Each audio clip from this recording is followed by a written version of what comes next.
just let our audience know what it's all about? So basically, I always say my go-to is go with your gut, your intuition. And if you feel like you can't make a decision, your intuition is off, you can't really narrow anything down, chances are you've got a connection that's breaking in between the gut and the brain. Basically, there's been studies that show that there's tiny little microorganisms throughout the EMS system, which is our gut. That's our second brain. And when something feels off or we're putting something into our body that isn't sending a proper signal, it will disrupt that signal to the brain. So when our gut feels off and it can't tell the brain why, we will start to feel foggy, our intuition will be off, we will start to feel sluggish and low.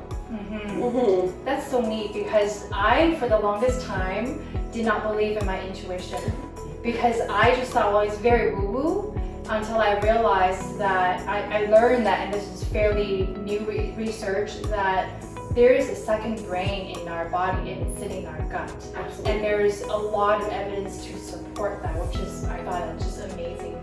Do you have any other inputs on how, say, using the blood analysis method, so the red blood cell analysis method or the dry blood analysis method, can we see that under the microscope with regards to any gut imbalance or gut bacteria imbalance? Can we see that? Absolutely, especially with the dry blood analysis, when we're looking at the biggest thing that I can see is the gut health, especially with deep gas, intestinal problems. If you have any issues with IBS, Crohn's, I can pick up all of that in the dry blood analysis. So on the microscope itself, do you have a certain kind of cell types you're looking for? You're saying the dry blood. Right, my main focus would be the dry blood, especially when I'm identifying any stomach issues. Most of the time we would pick up on certain metabolic waste that's being produced.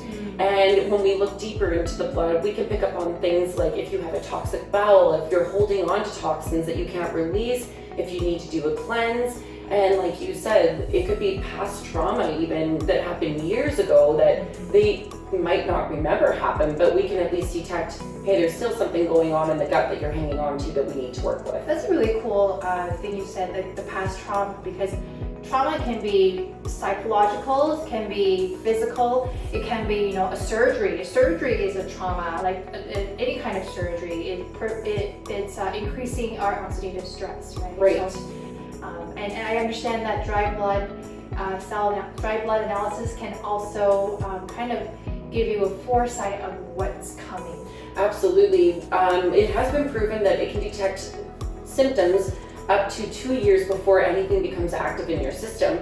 So if we are picking up on some stomach issues, a lot of the times patients don't even think about past trauma, so it kind of helps open up the door to maybe helping with anxiety, mood, kind of getting past those issues that you might think are just in your head, but really they're being triggered by something else completely out of your hands. Yeah.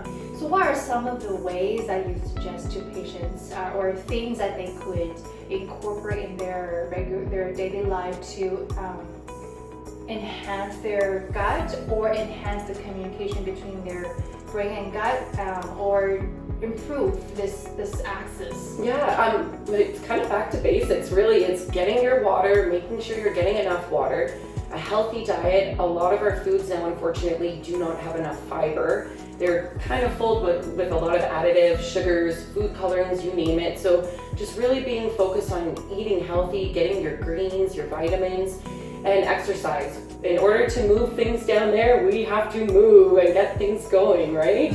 So yeah, back to the basics. Exercise, water, and good diet.